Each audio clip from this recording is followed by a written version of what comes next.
that's okay. We'll get started. So first of all, introductions. I'm trying to see if I can get a good view of who's here. Imperithika. Hello, my name is Matthew. Matthew Perthikal.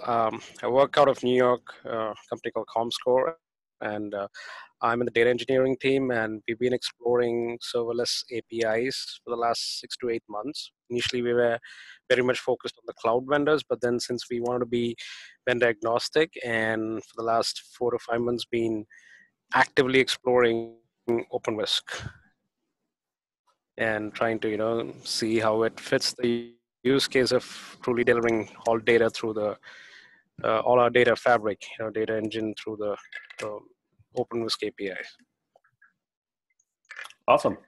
Welcome. Thank you. Let's see.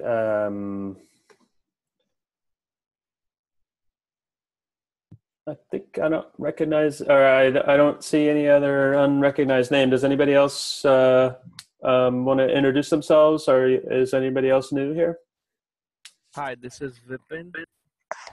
I work with ComScore as data engineer. I work with Matt, and as Matt said, we are also trying to, as our team is trying to incorporate like OpenWhsk in our environment, like how we can use OpenWhsk. So I'm doing POCs in OpenWhsk from last 2 months. Excellent. Welcome. Thank you. Go ahead. Sorry. I'm Sam. I was here 2 weeks ago, but I was having microphone issues. But I'm a PhD student at University of Massachusetts. I'm interning at IBM this summer, working with Olivier. I'm going to be looking into running long-running computations in OpenWhsk, particularly getting started focusing on just JavaScript compositions, but subverting the timeouts that OpenWhsk imposes. So, awesome. That sounds very interesting. So yeah, happy to talk more about it at a tech interchange, possibly in the future. Cool. Okay. Great. If there's nobody else going once, going twice for introductions. Is Carlos on the call? Are you interested in doing a update recap? I don't see Carlos yet. Okay. Well, I quickly skimmed through the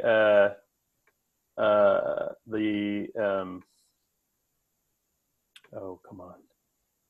Through the list of PRs, and the ones that I was most interested in bringing up was the runtime manifest stem cell configuration. I think Hema and Roderick worked on this, where basically now you can provide pre-warm configs for each different kind that is in the runtime manifest. So this will be really useful because one of the big problems that we had with the pre-warm was that we couldn't specify different types of pre-warm configs for different kinds. So this is really helpful. Looking back at the PRs that were merged in the last 2 weeks, I think a lot of them are license related. I think Vincent will give us an update on release, which has been driving a lot of the license changes. And then did anybody want to call out anything particular that got merged in the last 2 weeks?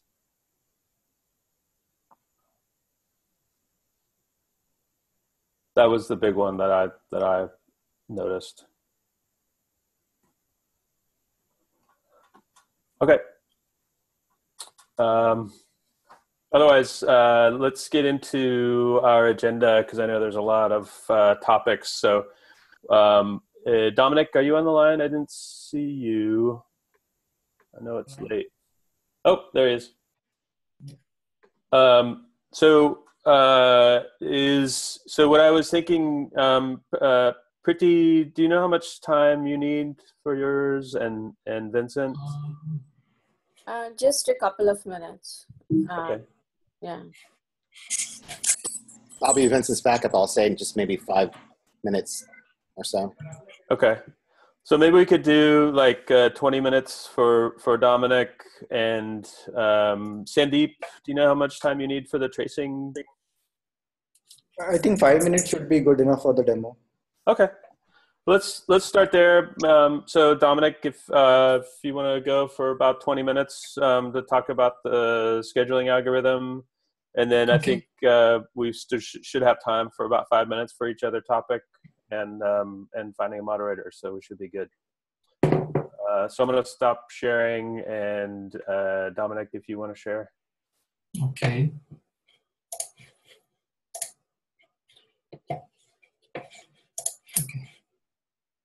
Can you see my screen? Yep.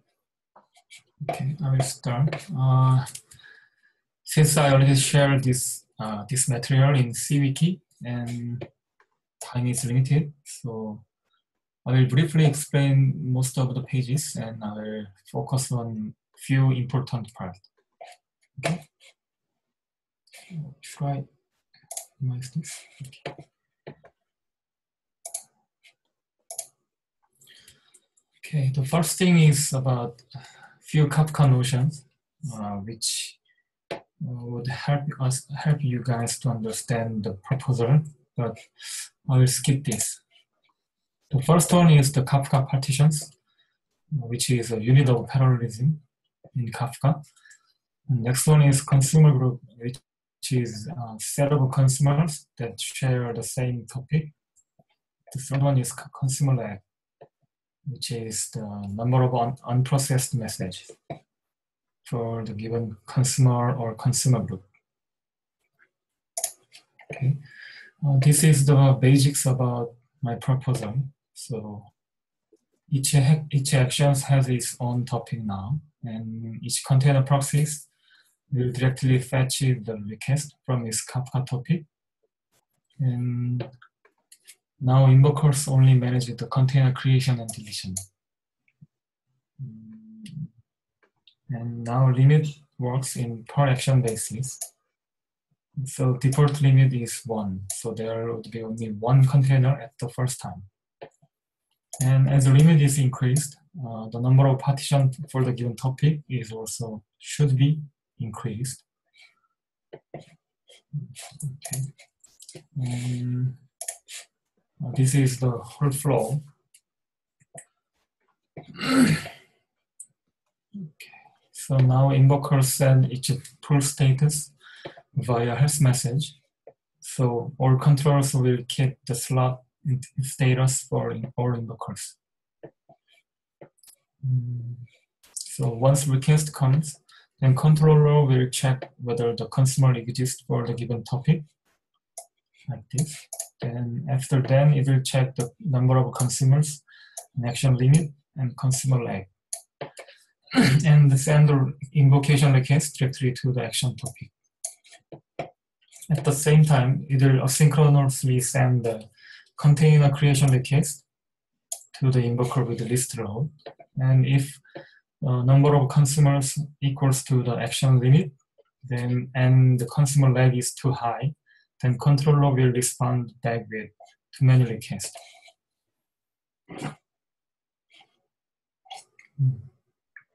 Once the invoker receives the container creation message, then it will initialize that container. Then container proxy will directly read the message from Kafka. If there are multiple containers running, then they will form a same consumer group. And if limit is changed, then number of partitions for the topic should be changed. This is because the number of partition is the number of parallelism for that given topic. So number of partition means the number of concurrent containers. Okay. And once the container is running, then it is not paused or removed unless there is no subsequent request. So if there is no request for some given time, I think it would be configurable. Then Invoker will terminate or pause that container. Let's see with the diagram. Now Invokers will send its pull status via health message like this. And controller will keep the status like this. So it can schedule the activation request to, container creation request to the Invoker with list load. So this is basic flow. So once action request for action A comes, then controller will send the activation request to the topic action A. At the same time, it will check the number of consumers and limit and consumer lag, and it will send the container creation request. Then Invoker will create the container and it will initialize it. Then it will directly read the message from action Kafka topic, then execute the code and send the result back. Next time, container is already running, so controller can just send the request to the action topic, then it will just read the message and execute the code.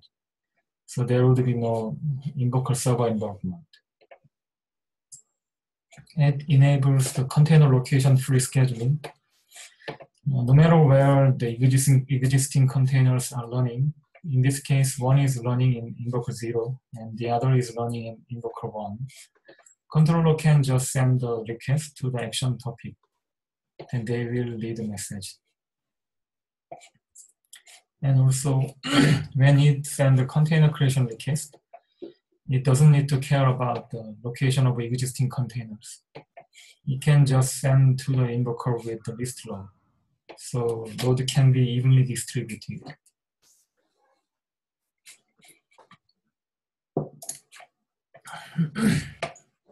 And if there are two subsequent requests like this for action B and action A, then controller will send the activation request to the topic action B. At the same time, it will try to create the container. But while the container creation is in progress, still controller can send the activation request for action A to the activation action topic like this. So even the container creation is in progress, the existing containers still can read the message. So container creation does not affect the existing container performance.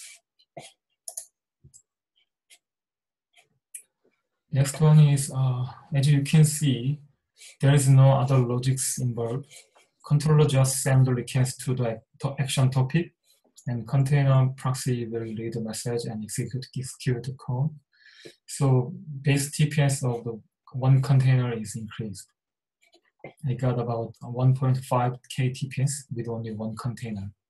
So it will just send the request and it will just read the message, execute the code and send the result back, send the request, read the message like this.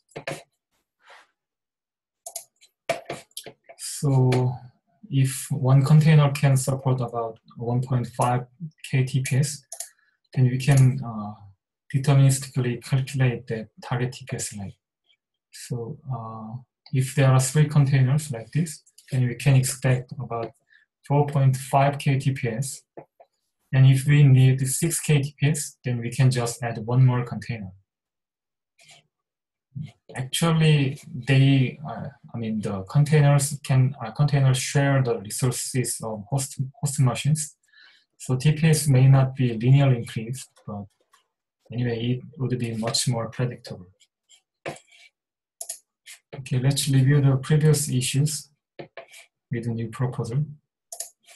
The first one is interventions among actions.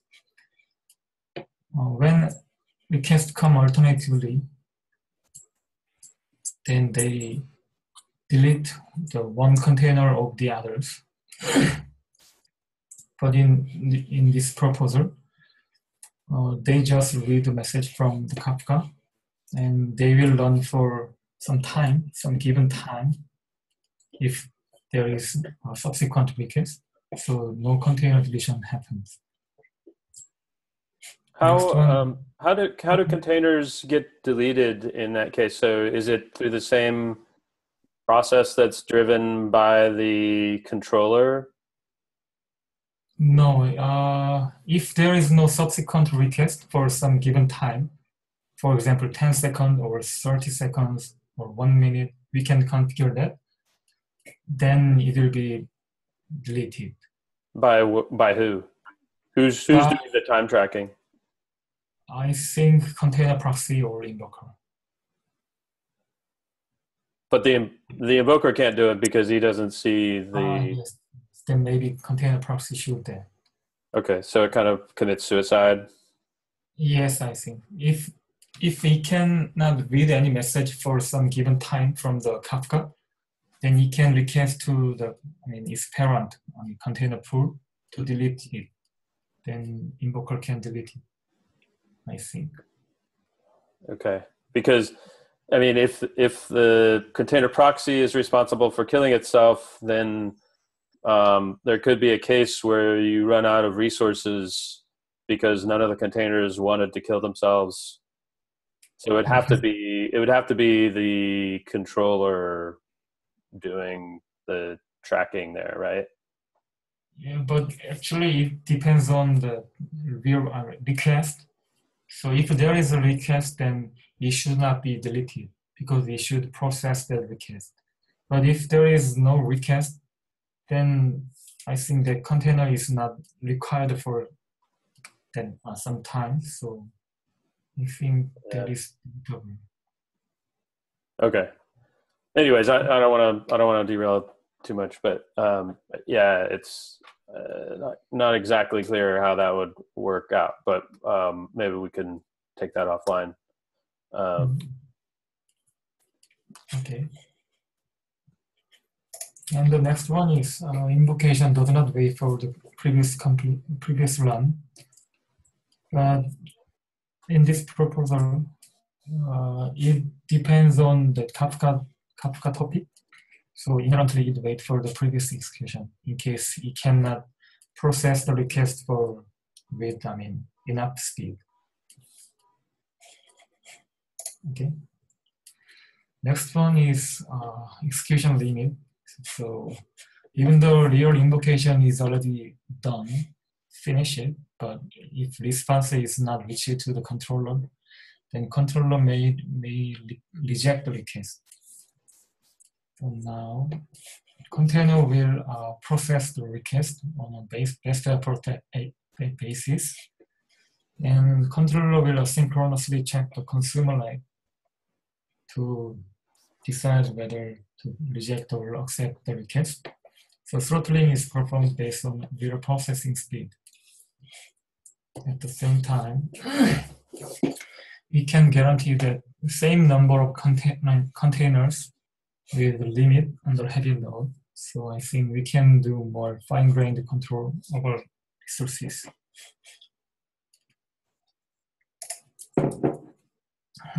And at some point, we can easily figure out we need to add more servers or not.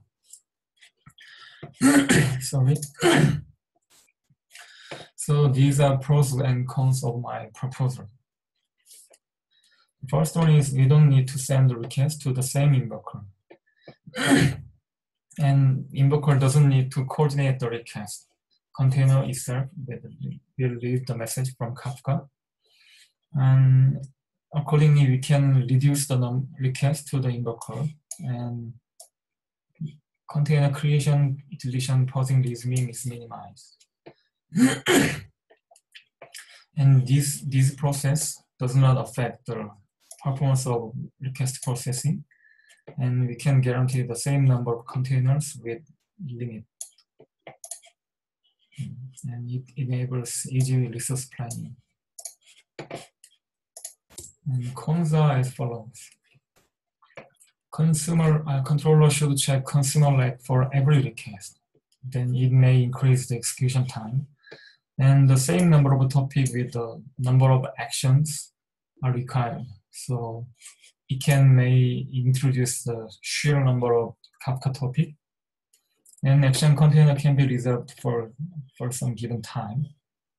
And this is incorrect. It should be deleted. If limit is changed, then number of partitions for the given topic should be also changed. And how does having multiple controllers affect that first one, where the controller should check consumer lag for every request? But if you have multiple controllers, Yes. they're going to have different consumer lags. Actually, consumer lag is same for the given topic. So if, even though we have multiple controllers, they can check the consumer lag for the given topic at any time. Is it okay? Since Okay. our controller will, send the fetch check request to the Kafka, then Kafka will respond with the same consumer lag for every request. So Because, yes. I guess checking the consumer lag. So forget about multiple controllers, but checking the lag on every request is potentially going to be a lot of overhead to do. Yes. That's the reason why I did this benchmark. So this is the benchmark to check the consumer lag, and it took about 1 millisecond. So here I just used 10 virtual users, so TPS is not matter here, but the execution time was just only 1 millisecond. So I think we can take it. It's not that big overhead, I think. Okay. The other one is if you go back, I think we'll just a time check. I think there's about 5 minutes left. Okay. So I don't want to interrupt too much, but I think the big concern that I had, and maybe a couple other people, is the second point, same number of topics with the number of actions, where the number of topics, and it sounds like the number of partitions is potentially unbounded. It's just based on how many different actions happen to be within the system, and what type of load is happening at any particular time may cause multiple partitions. So yeah, do you have any comments around how to handle unbounded number of topics? Okay. Basically, a Kafka topic has some retention configuration. So it is true that if users create a sheer number of actions, then there will be sheer number of Kafka topics. But if some of actions are not used, then Kafka will delete the data for the given topic. So even though Kafka has a lot of sheer number of Kafka topics, if they are not fully utilized, then it will delete the data based on the retention configuration. So there will be, not much data in Kafka. That's the reason. So the data is not much of a problem, but the consumers having to check for data, and the brokers having to manage the topics is more of the problem. So if you have, maybe it would work for 1,000 actions, but what about 1 million or 10 million or 100 million actions? Yes, that's right. I did benchmark with 3 Kafka nodes, and I got about these TPS with different number of topics like this. If we support, million number of actions, that million number of active actions, then surely we need more number of Kafka, right? Maybe you can see if we can support 30K TPS with 500 topics.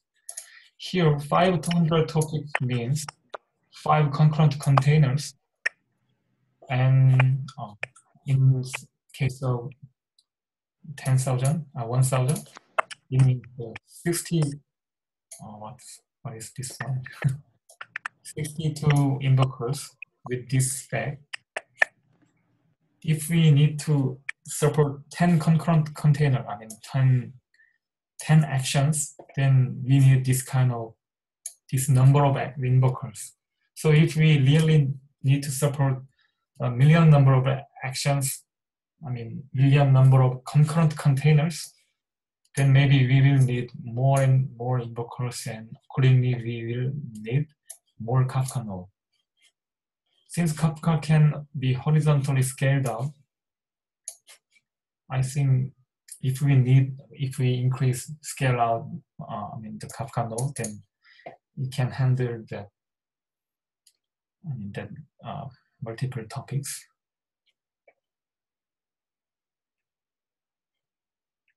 Actually, the reason why I mentioned about active topic is, even though we have 10,000 or 1,000 or 10,000 or million topics, if at some point the number of topics will be larger than the number of real learning actions,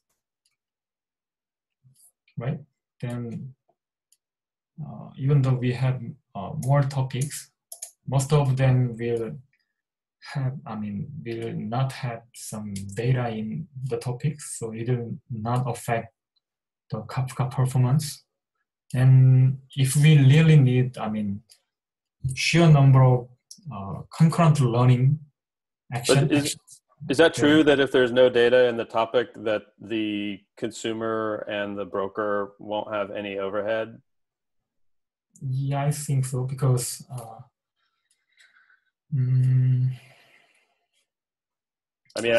know that the data size will be manageable because it should be, if there's no data there, or if it lives beyond the retention period, that it'll be truncated.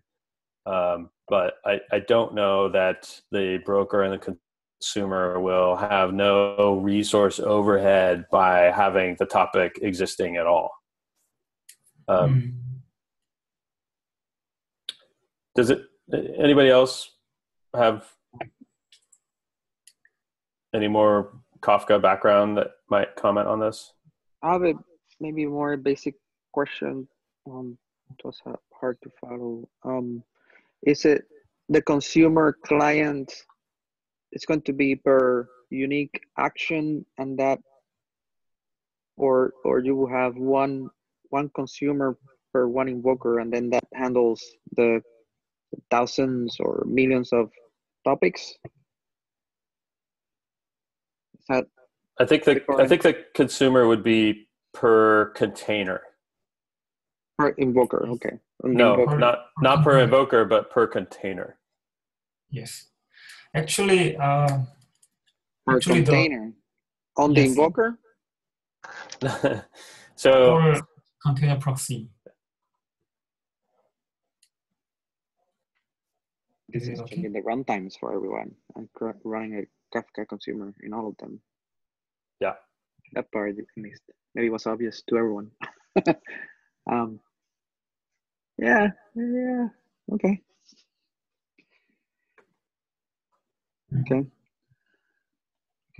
Actually, so yes.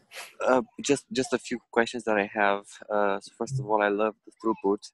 Some questions that come to mind, maybe among those, only two that I would like to call out. One is when you have multiple partitions and multiple consumers. From what I know, one consumer can read an order from one partition.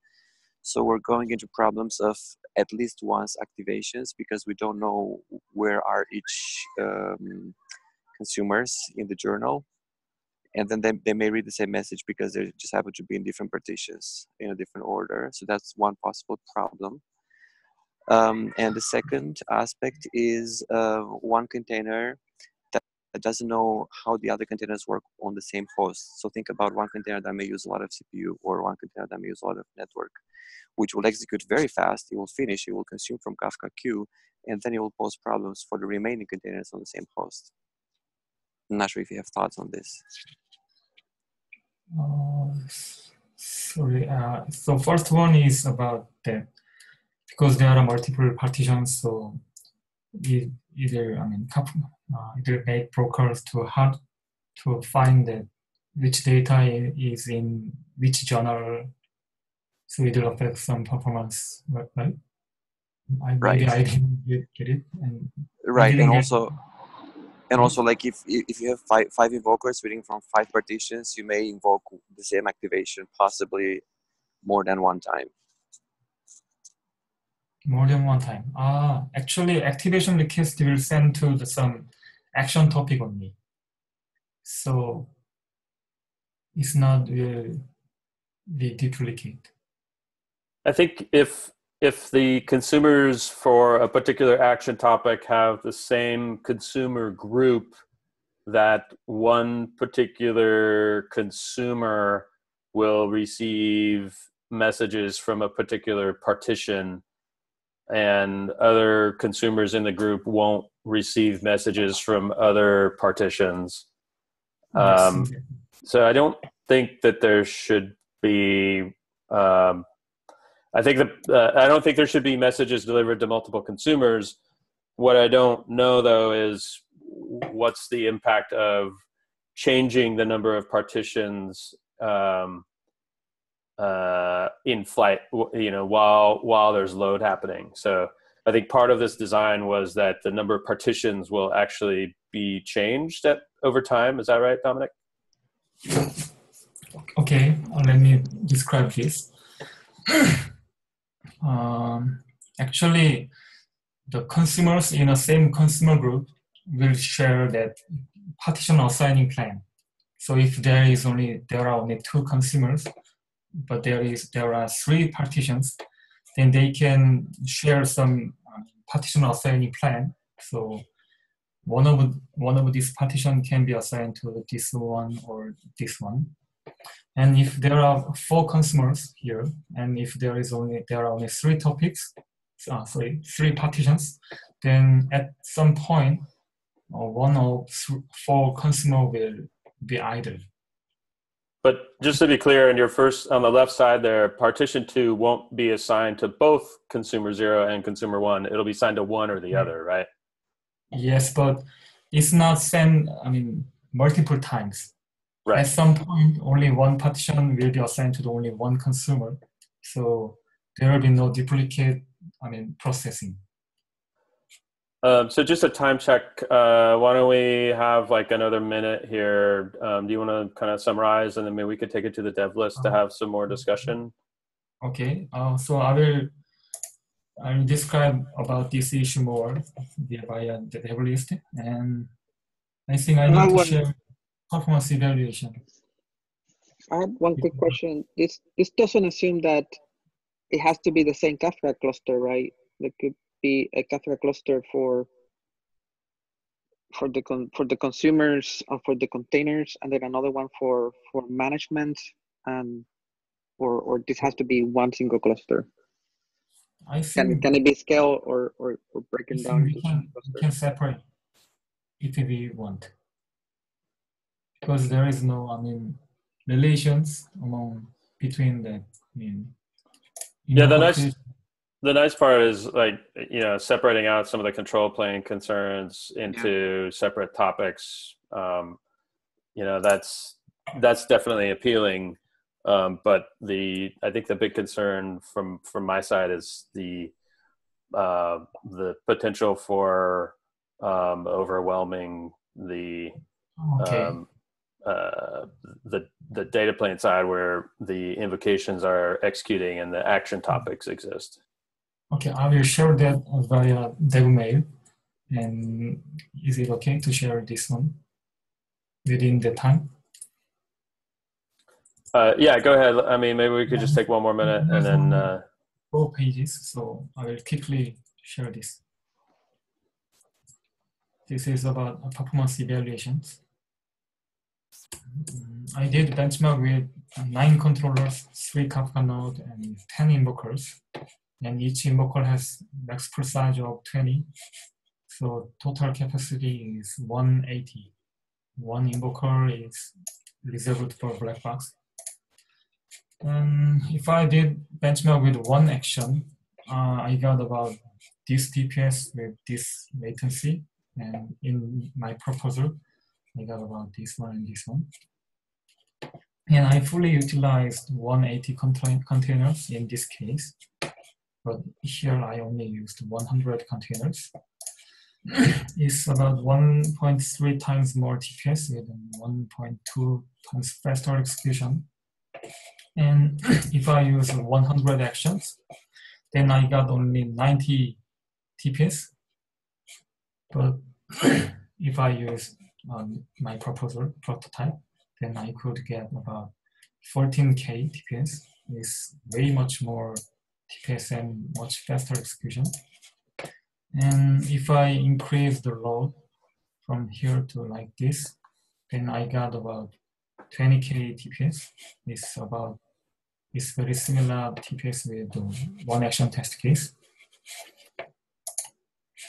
Okay. And I did a long running test as well.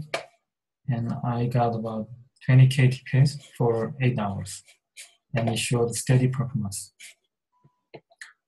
Okay, it's done. So I will share my idea about the Kafka topic via dev emailing list. Yeah, so maybe we can stop there. And yeah, thank you, Dominic. This is really useful. And if people haven't seen it, I think this presentation is up on the wiki from last meeting. I don't know if you've made changes or not. If you have, maybe do an update there on the wiki. But yeah, this is really interesting stuff. So let's take it to the dev list and talk some more about this. I had a couple of open questions, I think, in the last dev list. Maybe we can kind of go from there. And so if it's okay, we'll move on to Priti talking about Whisk deploy. Okay, perfect. Yeah. So I have a couple of updates on Whisk deploy.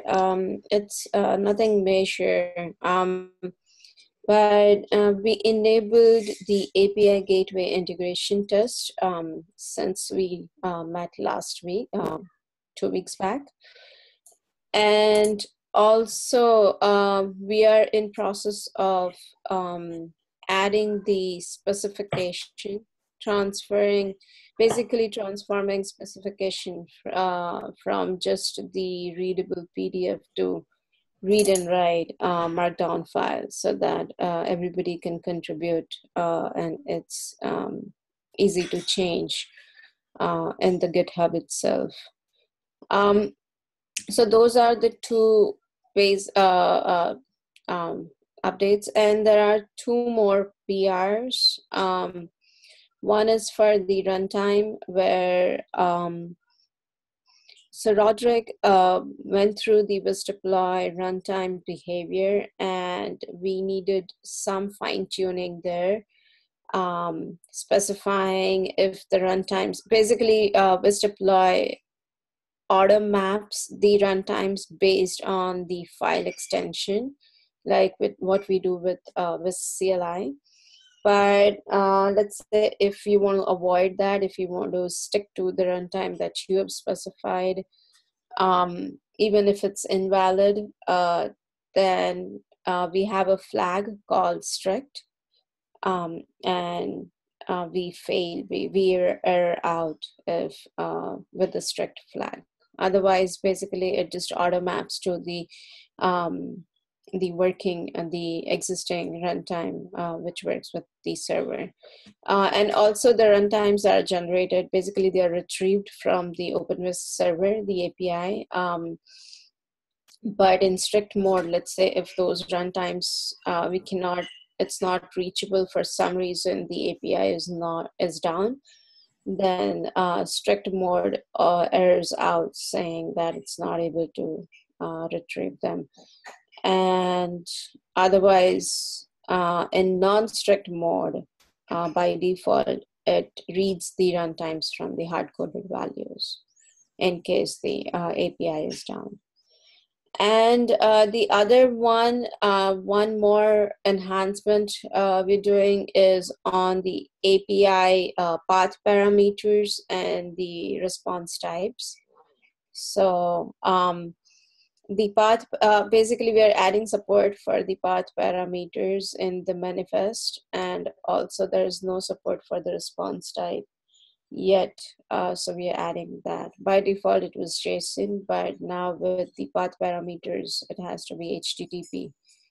So we are adding that. I have a pull request for runtimes up for review, and the path parameters, it's in progress. So yeah, that's it. Awesome. Thank you.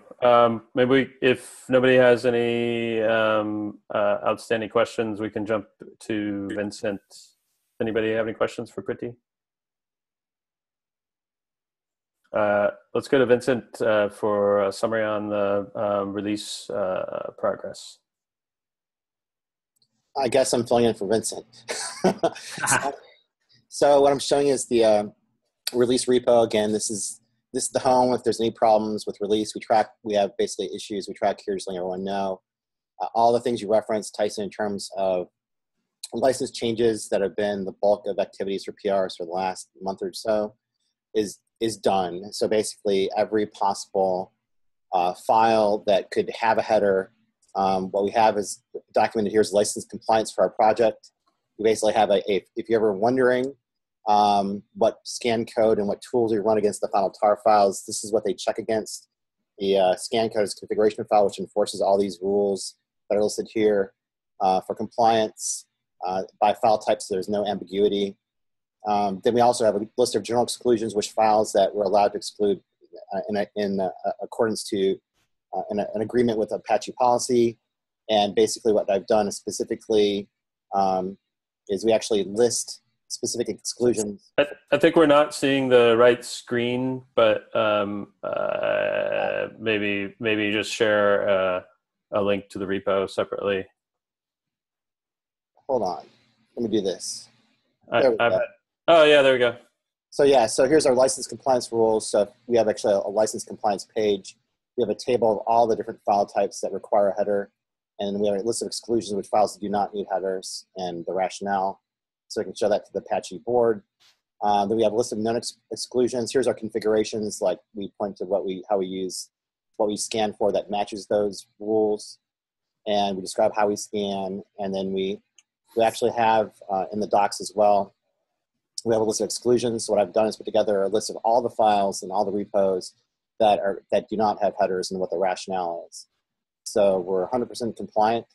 We had a question yesterday about, we determined that we had to include Radle wrapper.jar, so we have proof that Apache allows that.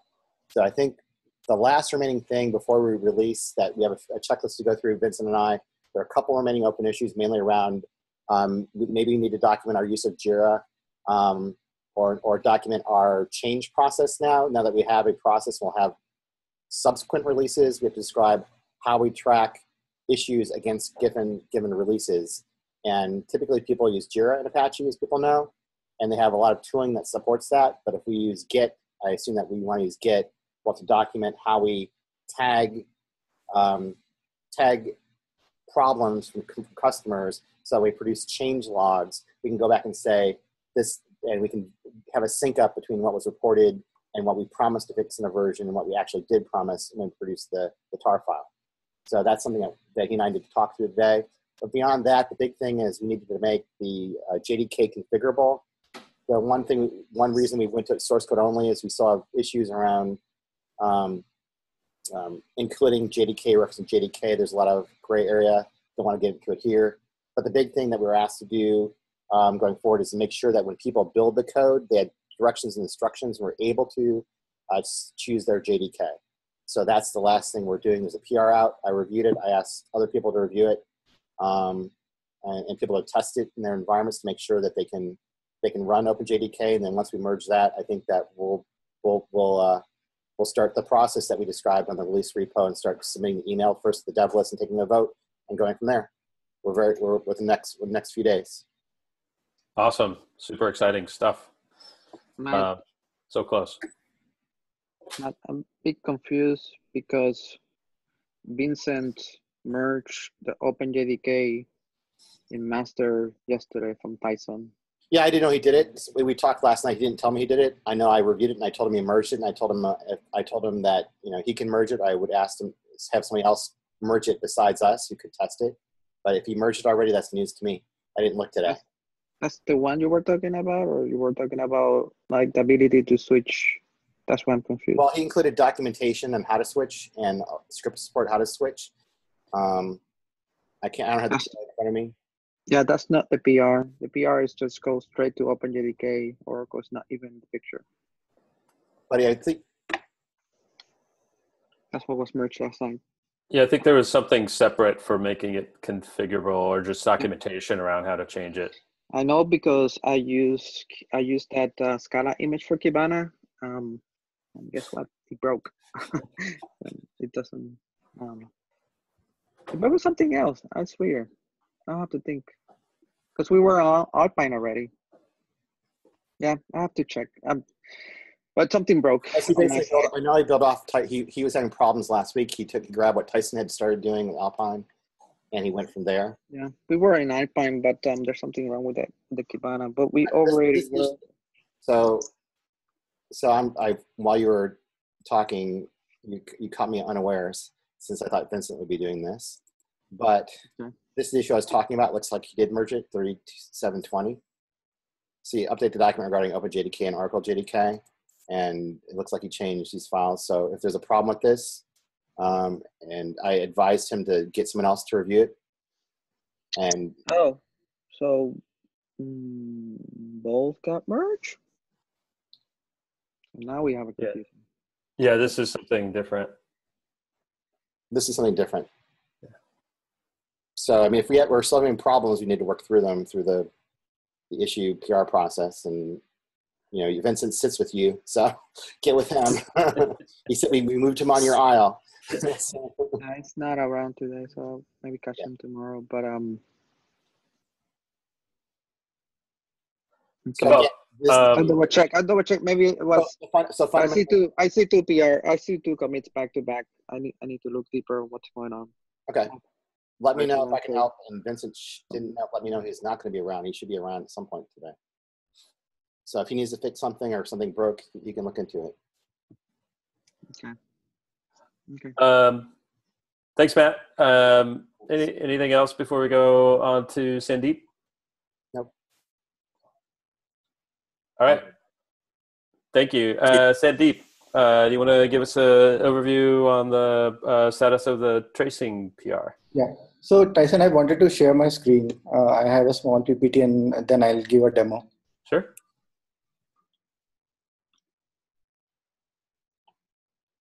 Well, let me know when you can see my screen.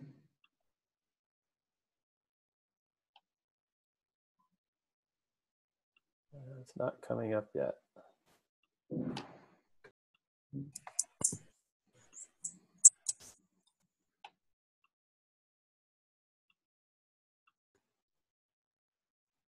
You're in the, I see you in the Zoom meeting, but I don't see you sharing. I clicked on the share screen, but I don't know if you're not able to see that. Yeah, it's taken a while, I guess.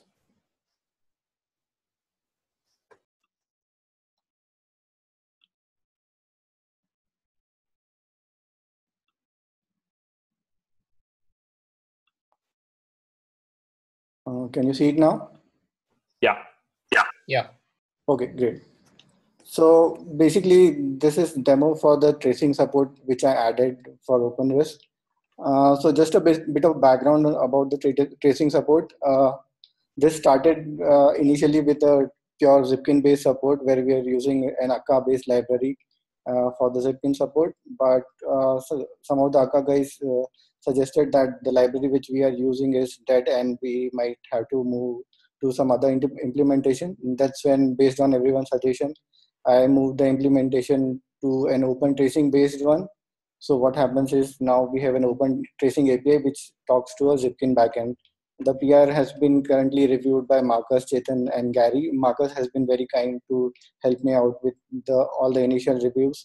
Recently, Chetan has also given a lot of comments, which has helped to move the PR forward.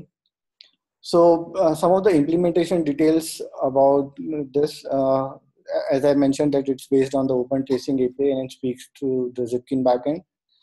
It is based on the current transaction ID and logging mechanism, where based on the transaction ID start and finish method, we start and finish a span, which basically creates helps out to create the entire trace for a request. And to have the trace propagation working between controller and invoker, we leverage through the activation message via Kafka. So the trace context is sent from controller to invoker via the activation message. And once invoker reads that, it basically uses that as a parent for all the downstream spans it creates. Moving ahead, how do you enable the tracing right now? You have basically start your Zipkin server, change the conf file right now to point to the Zipkin server, and that's all you need to start the basically the tracing support in OpenWhsk. If you comment out this, it basically is disabled and it just has a no-op tracer working, which will do nothing. So I'll quickly move ahead with the demo part of it. So I have my Zipkin server and OpenWhsk running locally. What I'll do is I'll quickly fire up some requests.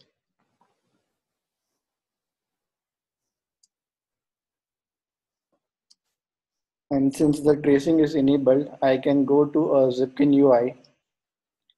Let me go here. And this is basically a Zipkin UI. And if you see, you can see the controller and invoker services listed here, which means we have these two services for which the spans have been collected. I'll just click on find traces and you'll see a lot of spans coming up based on the current execution. If I just click on one of these, it will give me the entire request hierarchy right now, like all the controller invocations. And if I move to within that, all the invoker invocations and how much time each particular component is taking, all that is recorded in these spans. So this is how basically the tracing works.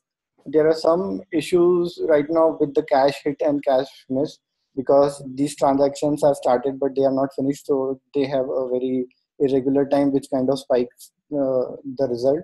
I think I can close them, like just have a finished transaction finished, and that should be fine. So this is how basically the tracing support works right now in OpenWhsk. Any questions around this? It's awesome. I have small questions. Yeah. Regarding that implementations, have you considered that using Kafka headers to send the trace context? Okay, so the thing was that was making the implementation very complex, because then I will have to read the Kafka headers from right where the Kafka messages are read and serialized back into an activation message. So it was much easier to just use the trace contacts in activation message. If there is no tracing enabled, it anyway does not send over anything, and it's a very small JSON object which goes as part of the activation message. So I have not been using the Kafka headers because of that, because it would just add to a lot of implementation. This was much more easier. There are a few libraries as well which kind of support open tracing in Kafka, but those libraries were not compatible with the library versions were not compatible with what we are using. So I skipped that and I'm just directly passing the context through activation message.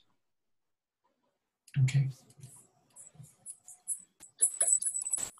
I missed the moment where you kind of showed us how you set this up. Could you show this? I can go back to, so this is how you do. This is in application conf under common module. So what you do is there is a tracing config added there, and you basically have to provide these details for Zipkin, which is the host where it is running, the port, and the sampling rate, like what kind of sampling rate you want for each request. So this means that it is just 1% of the request. If you change it to 1, it means all the requests will get sampled and they will be traced. Thank you. That was great.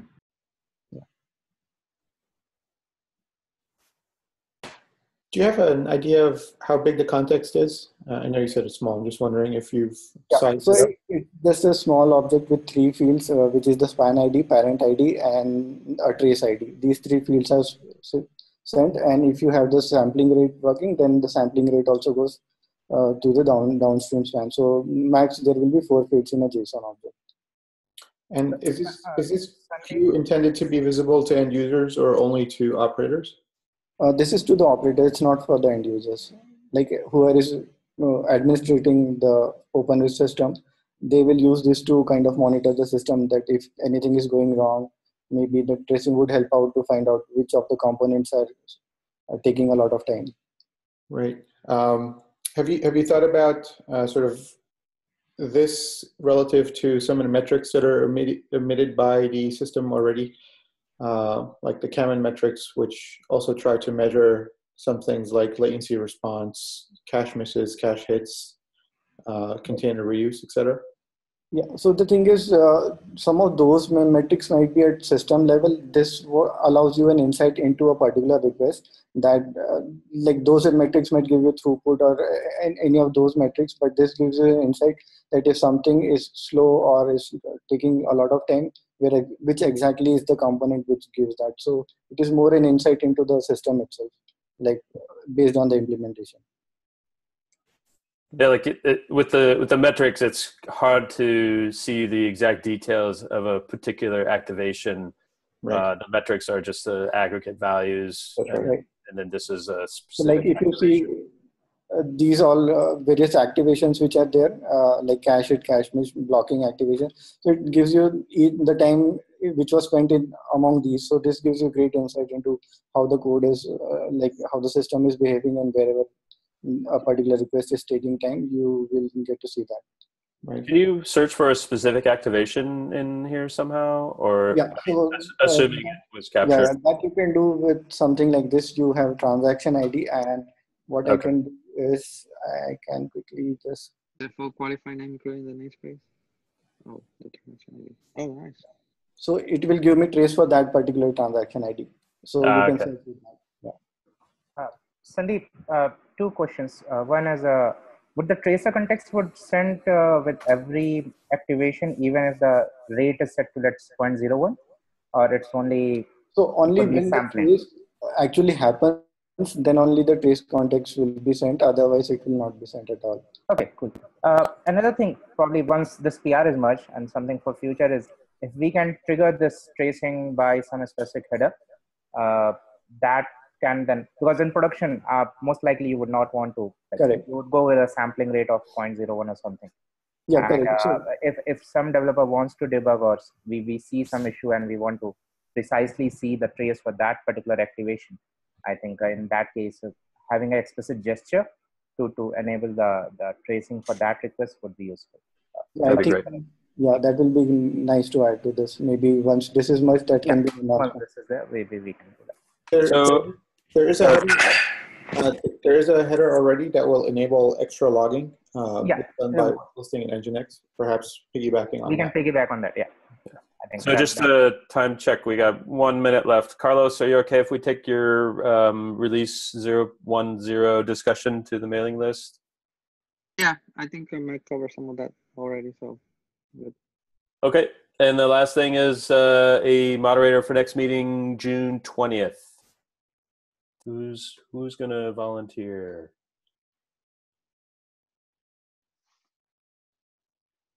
Anybody? Going once. I can do it. I'll volunteer. Yes. All right. Okay. Great. If nobody has any final comments, then we'll wrap up. Okay. Thanks, everybody. Thanks, Tyson. See you in 2 weeks. Thank you. Thanks, everyone. Bye-bye. Thanks.